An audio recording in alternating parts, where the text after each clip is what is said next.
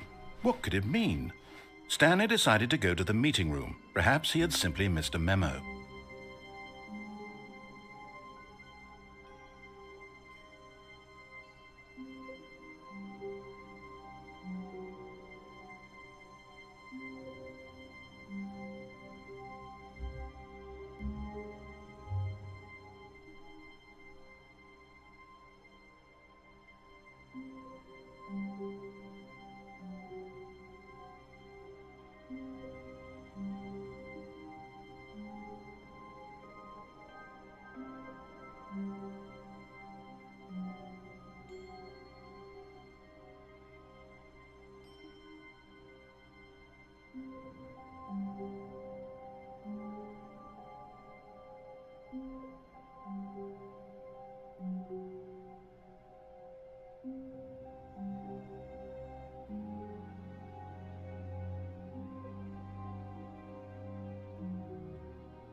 Stanley stood for a long